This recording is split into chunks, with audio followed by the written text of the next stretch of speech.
We're going to get started with our Sunday program, inshallah. So if you would like to get some refreshments, please feel free to help yourself and then come and sit down. Bismillah ar-Rahman ar-Rahim, in the name of God, the most compassionate, the most merciful. We have a very distinguished guest speaker for our Sunday program, Dr. Lena Al-Sarraf, who will be presenting today on spirituality, gratitude, and wellness. Dr. Lena Al-Sarraf is a longtime member of the ICSC community, is currently serving on our ICSC board, and is a former ICSC board chair. She is also a family medicine physician in Los Angeles and has over 30 years of experience in the medical field. Please give a warm welcome to Dr. Lena Al-Sarraf.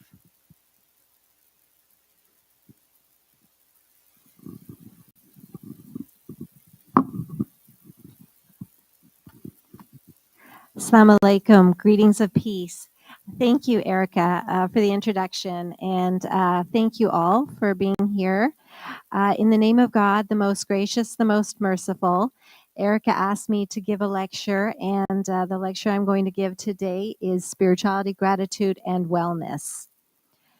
So when we define the term wellness, the wellness is the act of practicing healthy habits on a daily basis to attain better physical and mental health. So the different parameters of wellness, we have the spiritual wellness, emotional wellness, physical wellness, and social wellness. When we talk about wellness and self-care, we will be addressing diet, physical activity, sleep, social connections, avoiding risky substances, stress management, purpose and direction in life. Now, there is a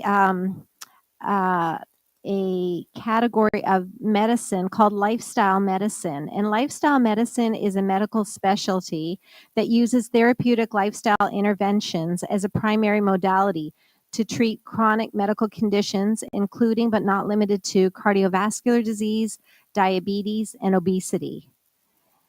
Now, this American College of Lifestyle Medicine was established in 2004 by Dr. John Kelly at Loma Linda University. The JAMA 210 journal published guidelines for prescribing lifestyle medicine, and the Lifestyle Board certification was developed in 2016 and offered to standardize the knowledge. Now, even though this is a relatively new field, this is not a new concept. Pioneers of lifestyle medicine, actually, it goes back to Hippocrates, in that he was born in 460 and lived to 370 BC. He was a Greek physician and philosopher, considered the father of medicine, creating medicine as a scientific discipline and creating ethical guidelines to practice and promote nutrition and physical activity for good health. Now, there are 6 pillars to lifestyle medicine. One, the emphasis on whole food and plant predominant eating pattern. 2, physical activity. 3, restorative sleep. 4, stress management. 5, avoiding risky substances. 6, positive social connections. Now, there are all kinds of studies that have studied nutrition and physical activity and all the other risk factors associated with health. One study was the Framingham Heart Study that started in 1948, which is with a long-term generational study, and identified lifetime risk and found out that men who had optimal risk had 5% risk of cardiovascular disease, and those who had 2 factors of risks had 69% lifetime risk.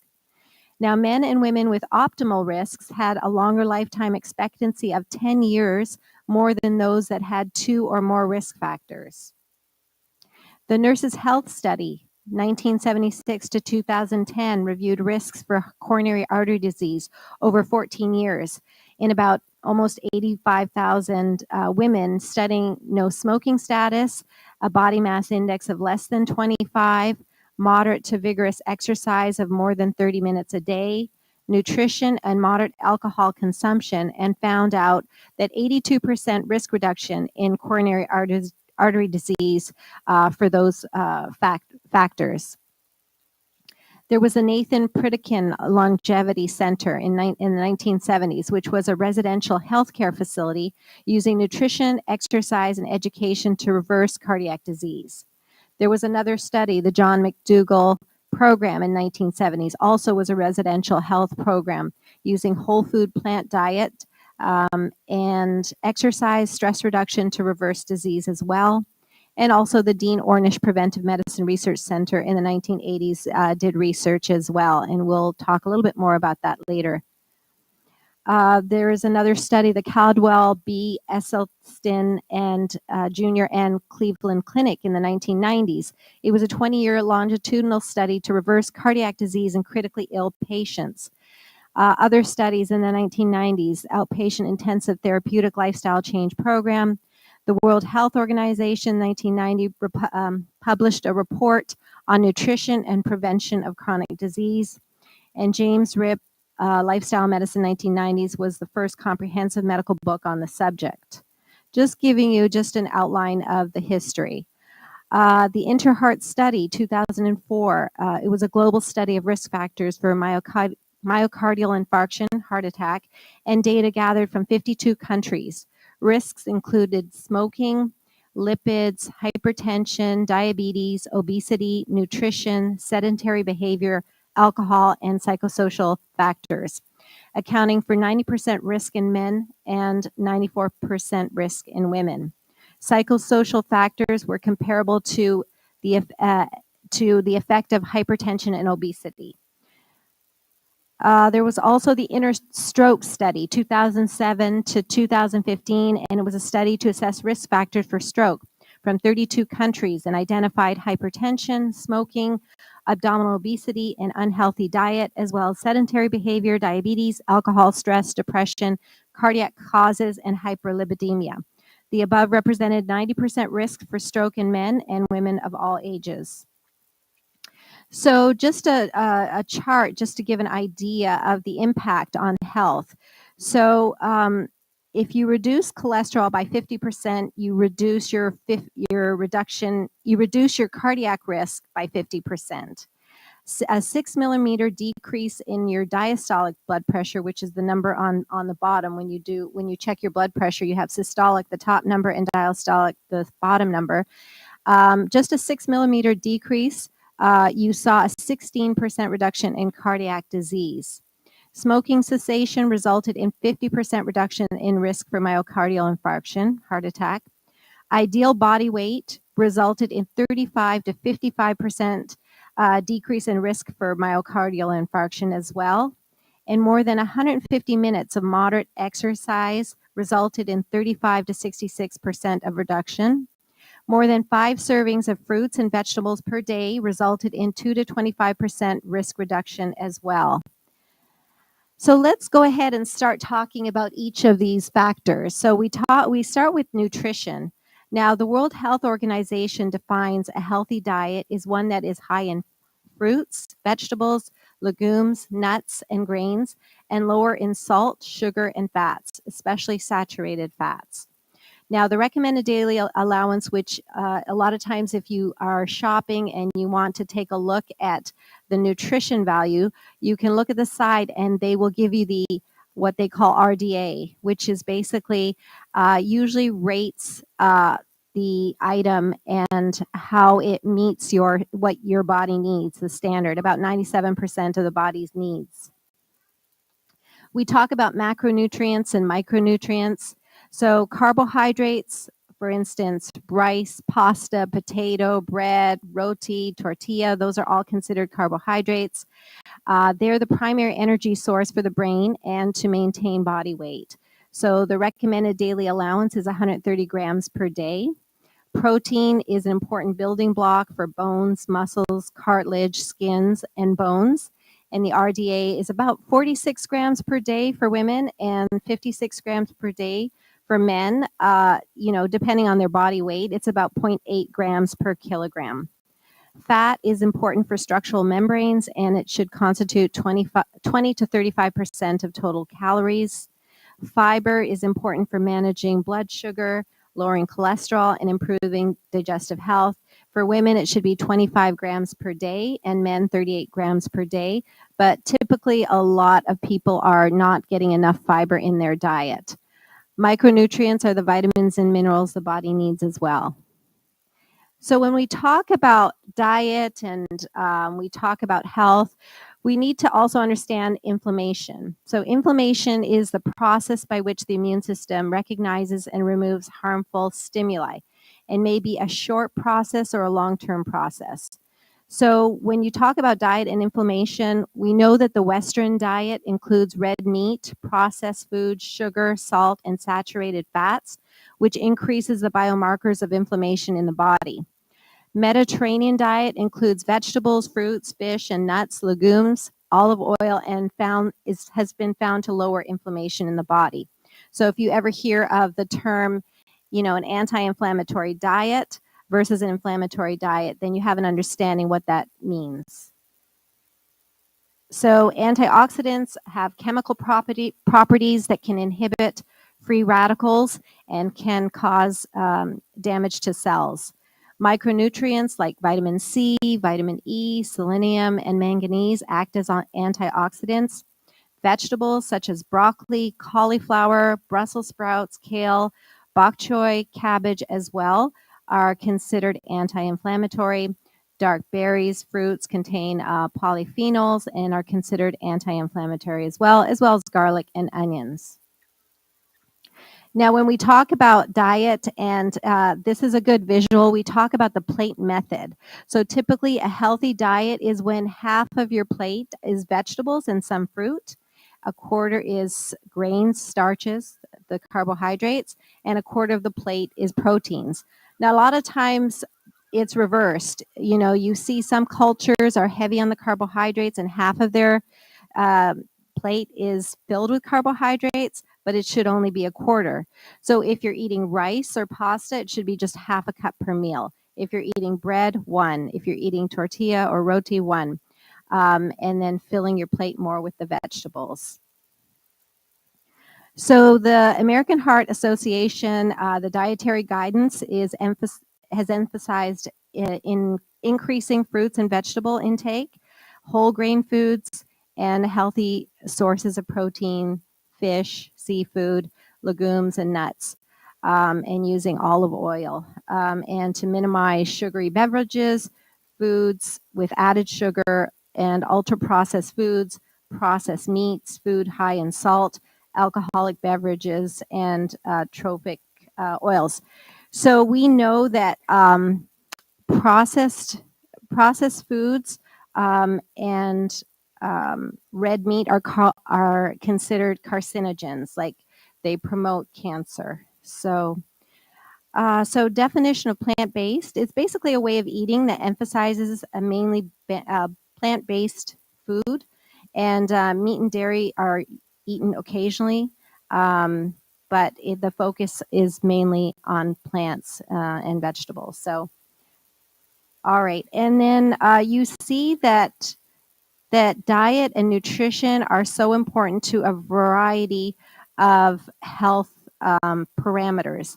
So it has an effect on your weight, on your risk for cancer, on your risk for high blood pressure, for high cholesterol, for your bones, so we will continue to see that as the presentation goes on. Now, there are different types of plant-based diets. So some are maybe flexitarian. Sometimes the emphasis is on more vegetables, but occasional meats. Pescatarian, just basically eating fish and vegetables. Vegetarian, there's different types of vegetarians, and then vegan is the most strict, avoiding eggs and products of animals as well.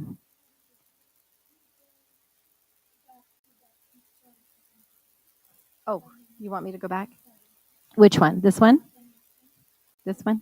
Okay, sure.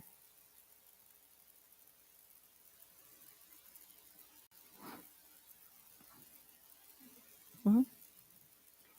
Okay, so Americans who identify as vegetarian or vegan make about 6% of the population. So let's talk about the Ornish diet. So reversing cardiovascular disease. The Ornish diet was a prescription diet of a very low-fat diet by Dr. Dean Ornish in 1977 from the University of California, San Francisco. And basically, the target was to see if using diet and nutrition could reverse chronic disease, including cardiovascular disease. So these were the parameters that were met, that they promoted eating well, including whole grains, fruits, legumes, and vegetables, moving more, and stressing less, and loving more. So yeah, so this is pretty much just a duplicate.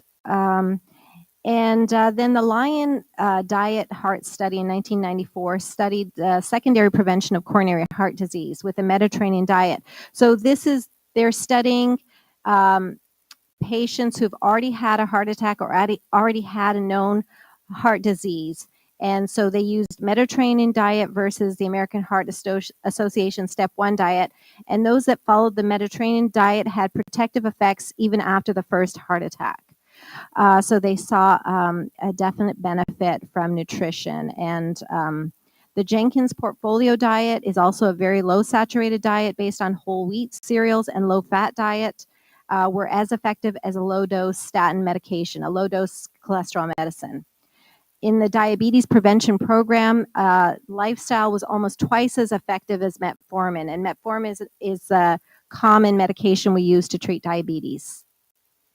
So we talk about, developing good habits, and the best way to do this is when the children are young. And so the target is now to target our young, babies, toddlers, because if they learn this from a very young age, they're going to continue this into adulthood. And it's unfortunate now we are seeing type 2 diabetes even in our young adults, our teenagers and young adults, whereas, many years ago, we never saw this before. But because of the rise of obesity and the rise of and eating a Western type of diet, we are seeing adult chronic disease now seeing it in the young adults and teenagers. So this just is a nice picture of the variety of foods that are nutritious and colorful, and just gives you an idea of the abundance of vegetables and fruits that we have that we can eat and incorporate into our diet. Okay, so when we talk about food and nutrition, we also have to address the obstacles to food and nutrition, and that's called food insecurity.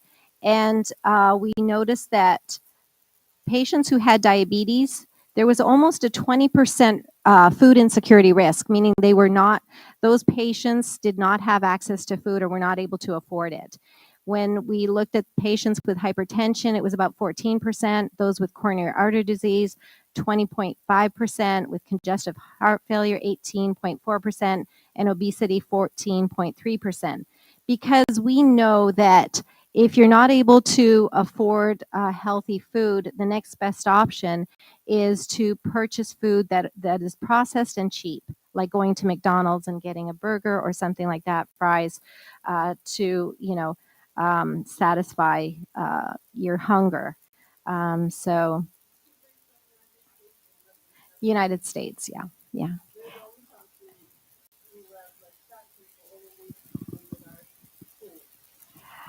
So, I mean, yes, I don't have the statistics on the other countries, but I know that a third of Americans are, considered in the obese category. Yeah, and we're seeing this in the younger generation as well. So, the definition of food insecurity describes the limited or uncertain availability of nutritionally adequate and safe foods.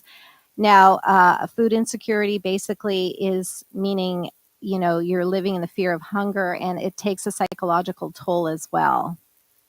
Now, there's a difference between food insecurity and nutrition insecurity. You can have access to food, but is it healthy food? And so they came up with this term, nutrition insecurity. Do you have access, and are you able to afford foods that are nutritious?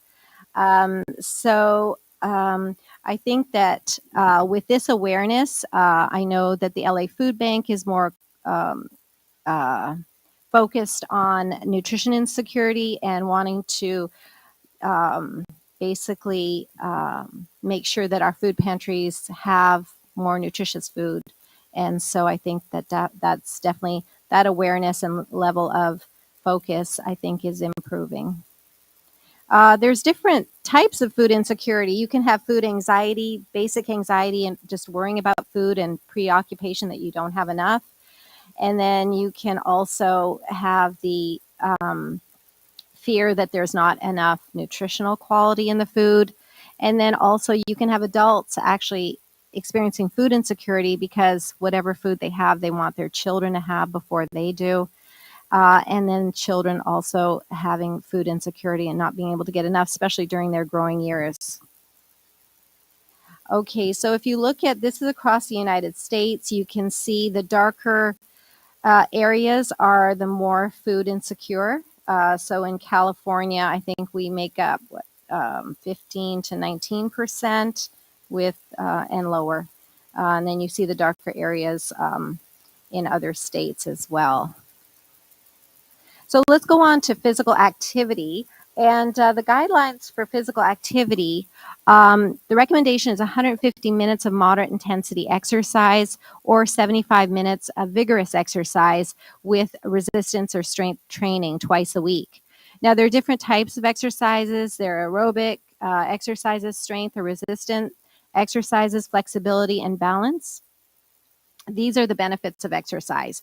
They found that it has decreased all-cause mortality, decreased risk of cardiovascular disease, decreased risk of cancers, including breast, prostate, and colon, increases sleep quality, increases your bone density, decreases cholesterol, and increases the good cholesterol, HDL, increases brain-derived neurotrophic factor, which is involved in learning and memory, enhances immunity through reduction of systemic inflammation.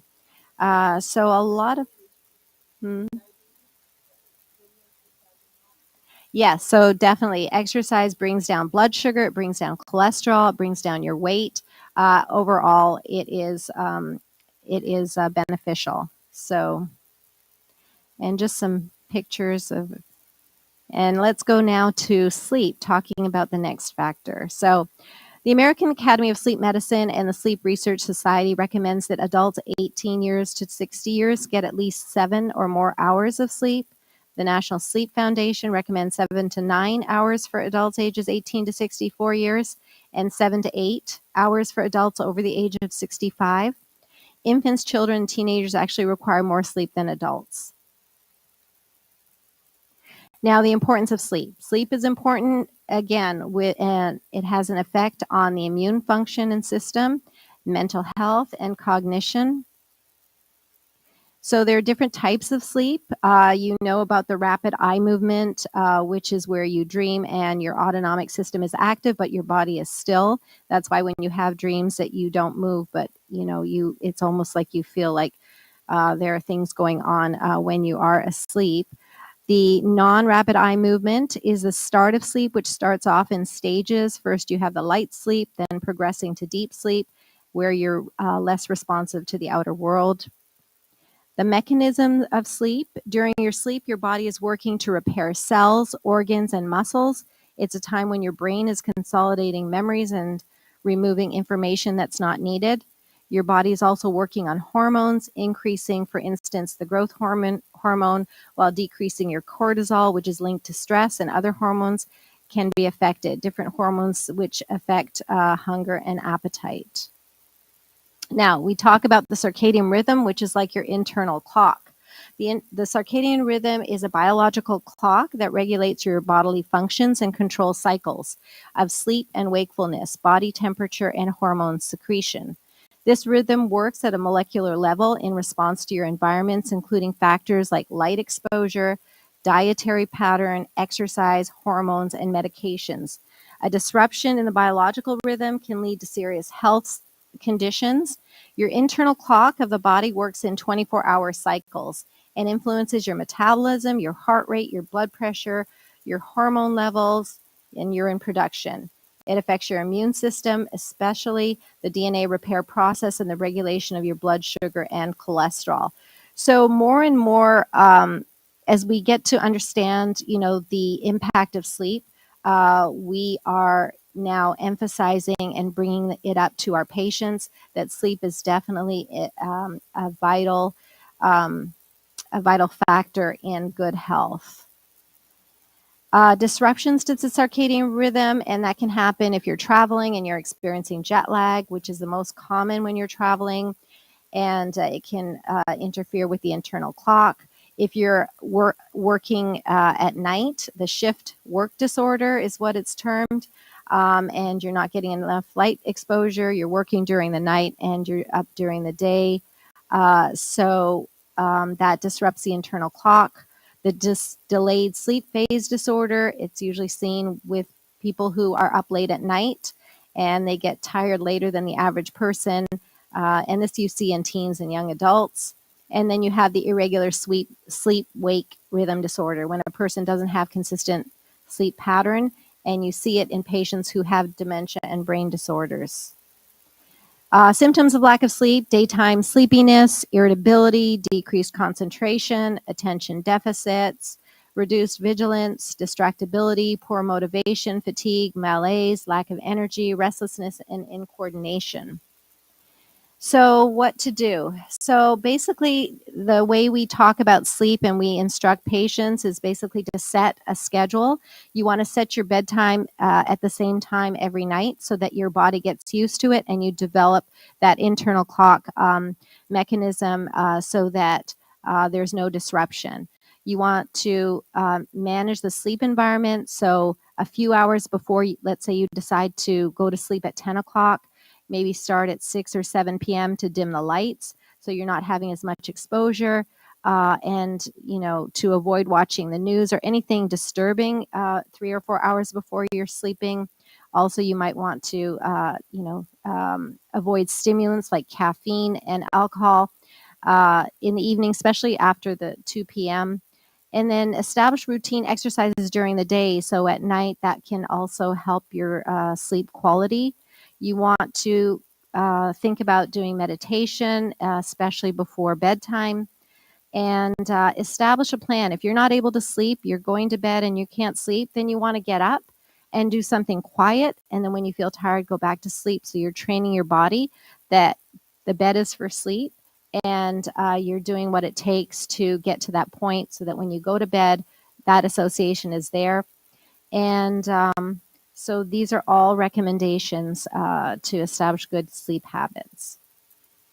Now we talk about stress. That's another factor. So stress is the circumstance where there is a perceived threat, and it could be psychological, it could be physiological, it could be social, bioecological. So there's different stress factors. Now, the body reacts to stress by activating the sympathetic pathway. So you've heard of the fight or flight response.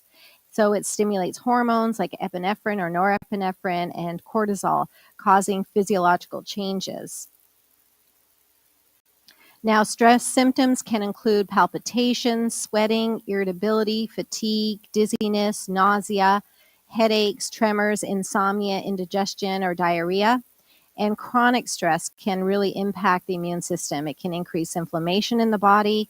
It can cause weight gain, insulin resistance, poor sleep. It can also cause you to adopt less healthy habits and decrease longevity. Okay. And then talking about stress, we talk about depression, anxiety as well. And the World Health Organization categorizes a mental health disorder as a clinically significant disturbance in an individual's cognition, emotional regulation, or behavior. Causes can be genetic, social, political factors, environmental exposure, stress, financial difficulty, social isolation. Those are all risk factors. Major depression is actually considered an independent risk factor for cardiac events. It can actually increase your risk for coronary artery disease by 15 to 20%. Then we go to the next factor, risky substances. So according to the Center of Disease Control, smoking is considered a risk factor for cardiovascular disease, lung disease, and cancers. Approximately almost 20% of Americans use tobacco products, and it's a leading cause of preventable death and disease. And approximately 3.7% of Americans use e-cigarettes in 2020. We also talk about alcohol, especially alcohol excess is another leading preventable cause of death in the U.S., with about 178,000 deaths per year. Now, 2/3 of those deaths are related to chronic medical conditions, including cancers, cardiovascular disease, and liver disease. And then 1/3 from binge drinking on one occasion can result in motor vehicle accidents, overdoses, alcohol poisonings, or suicide. Social connections is another factor. In the 2000s, Professor Martin Seligman promoted positive psychology, which included positive emotion, engagement, relationships, meaning, and accomplishment. Now, longevity, health, and physiological biomarkers are influenced by social connectivity. Even the Surgeon General, Vivek Murthy, in 2023 declared loneliness, social isolation, as an epidemic in the U.S. So let's talk about loneliness. So when we define loneliness, it's basically the feeling of being without company or cut off from others.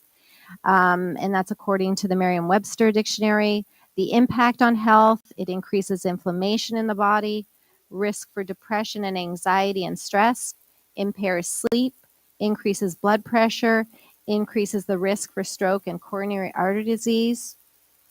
When we talk about prevention practices for loneliness, is to really observe and acknowledge your feelings. And it is okay, on occasions we all feel lonely, but I think it's the prolonged feeling of loneliness that we are concerned about. And if that's the case, you can seek professional health. We have a lot of mental health professionals in our community and elsewhere. And two is to increase social connections. So whether it's, developing connections with others, whether here at the center or other places where you can, meet other people. Volunteering is a great way to also network with others, connecting with nature, hiking, doing that type of thing, joining an interest group or attending recreational classes are all good ways to also increase social connection, engaging with others in meaningful conversations, not just superficial conversations. So let's talk now about spirituality. So I'm just giving a little bit of an overview, a little bit of different parameters to health and factors that affect health. When we talk about spirituality, the definition of spirituality is basically the quality of being concerned with the human spirit or soul, as opposed to material or physical things. So the impact on health, you see a decrease in blood pressure, a decreased risk for cardiovascular disease, decreased risk for stress, and it fosters resilience, decreased rate of depression, improves the immune system.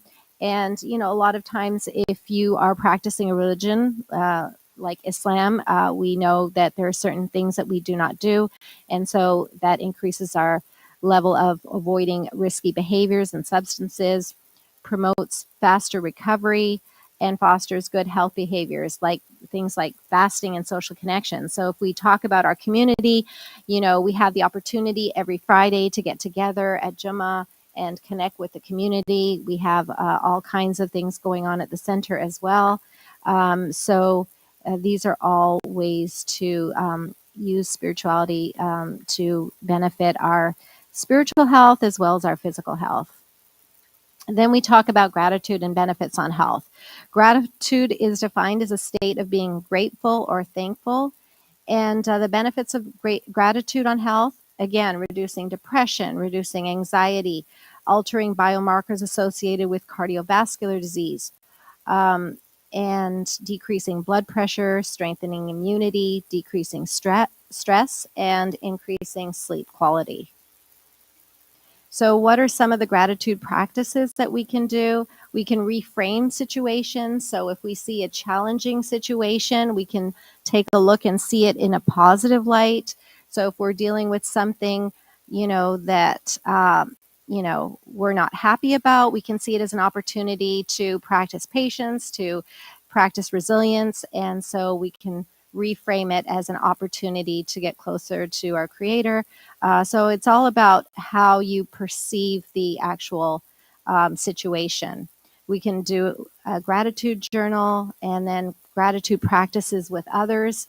Normally we don't typically compliment each other, but if we can see the good in whoever we're surrounded with, and just take the time to give somebody a compliment and just acknowledge what you consider and what you appreciate about them. Focus on your strengths. We all have weaknesses, but we also have strengths. And so I think that's important to not forget about that. And regular reflection on what's working in your life. So we can say what is working and what's not working, but be grateful for what is working. And we can always work on what's not working. Fasting and the impact on health. We know that there's different levels of fasting, and we know during Ramadan that's our practice, and we also see other people practicing intermittent fasting. Definition of fasting is abstaining from all or some kind of foods, drink, especially at a religious observance. So the impact on health is basically regeneration, enhancement of the immune cells, reduction of inflammation through cellular stress, causing enhanced production of antioxidants, autophagia, which is basically removing damaged cells, improves gut health, increasing the beneficial gut bacteria, blocks tumor growth. It's been shown in animal studies, but we need to do more research in humans. Enhances sleep at night and wakefulness during the day. It improves the brain health, structure, and growth of nerve cells. So just some pictures of being connected, and now we go to the blue zones. So these are 5 places in the world where they had studied people are living longer and are have good health. And so they wanted to find out what was it about these places in the world that caused this, that was like promoted longevity and also good health. And so you see Loma Linda was the only city in Northern America. You see Costa Rica, you see Sardinia in Italy, Icaria in Greece, and Okinawa in Japan. And those were they found the longest living people. I'm sure there is, yeah. So let's talk about that. So we see that these are the healthiest people and have the longest life expectancies. So what contributed to their long and healthy life? Well, we see that their diet was mostly plant-based. It was eating beans like fava and black beans and soy and lentils. And that was the cornerstone of their diet, with minimal meat intake, averaging only 5 times a month of meat intake. Physical activity. There was a lot of physical activity, including walking.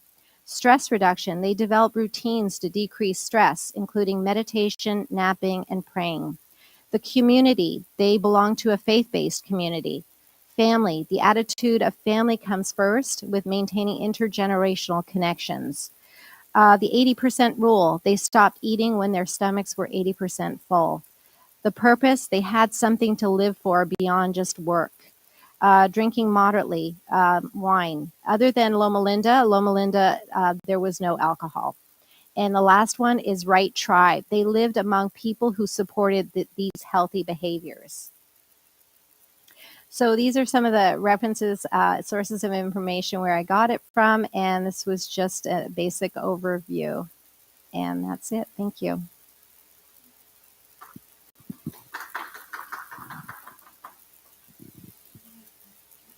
Oh, does anybody have any questions?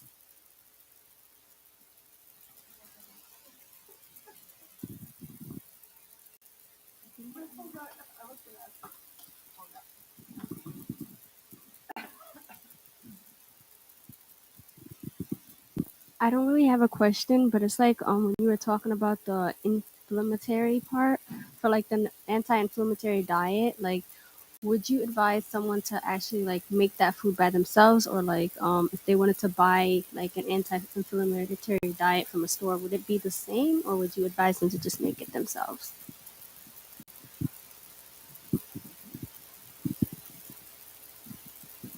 Thank you. That's a good question. So that goes into how you prepare your food. And so there's a whole another topic on, the ways to prepare food. And if you are going to make your own food, you want to avoid frying, and broiling. If you're going to prepare your food like vegetables, you want to minimally process the food in terms of you can boil and maybe eat the vegetables raw. But either way, I think is fine. You can, yeah. Yeah. So the oil, yeah. So you want to, if you are deep frying that type of thing, that is considered unhealthy, and you want to avoid saturated oils and trans fat oils and use olive oil.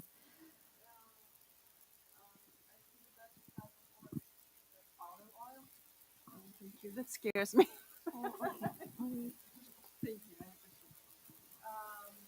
But I remember what they were teaching me last year when I was in school. They were going to use canola oil and cowpea oil. I don't believe that. I think it's a bad type of oil. I think the best is olive oil, and even not any kind of olive oil, say fresh olive oil. So I was just wondering what I was talking about.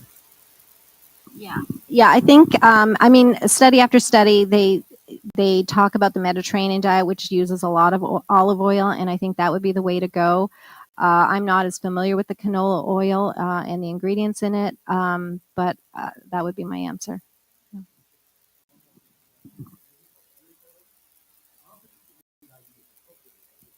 have it for salad or to add it more, to add more the dish. Exactly, that's what it is. I don't think you can use it for cooking because you don't want to burn it. What about avocado oil for cooking and olive oil for something that's cold?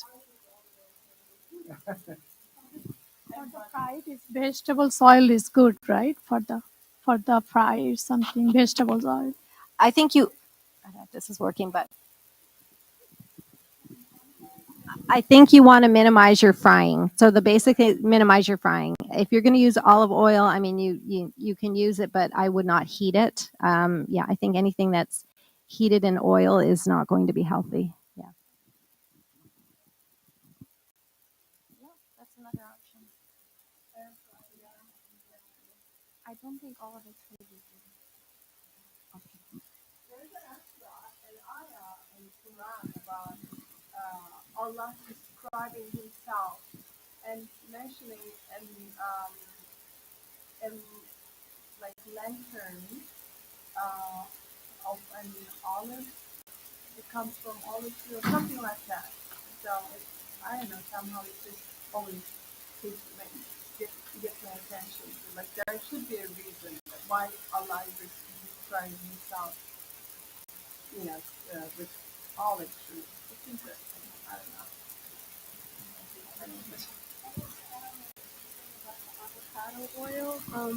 Can I like know more about that? Because that's all I use to cook. I don't. I don't use anything else.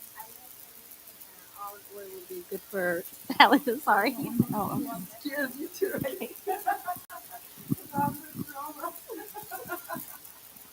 Yeah, I think everything also in moderation. I mean, yeah, everything in moderation too. So, I mean, I think the main points are really to avoid cooking in oil and eating more raw vegetables and minimally processed foods. Uh, that's the point.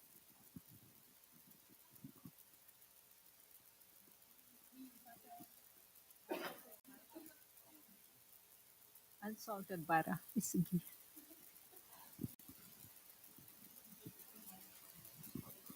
Ghee ghee is, I think, like animal fat. It's like cow fat or So, lamb fat. yeah, so I think we have to be careful with the solid fats because my understanding is that's like trans fat and that's an unhealthy fat. Yeah.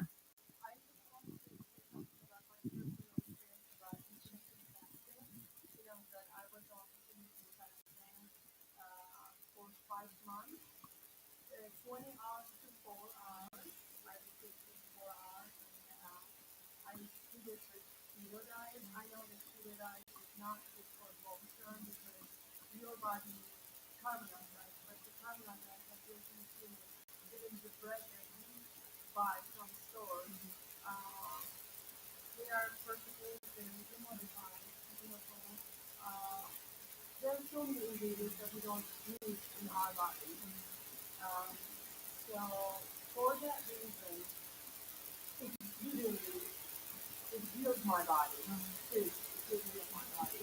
And my inflammation went down like that, and I suffer with allergies right now. I'm suffering again. With my cough. So infusion fasting is so good for your body. So my personal experience. Uh, but for you, I know that you were talking about the carbohydrates or not only bread, but other types of carbohydrates. What would be your suggestion? I mean, how do you go on shopping? You know, to get this healthy food, because it's sort of hard in the United States, mainly in this country, it's a big problem.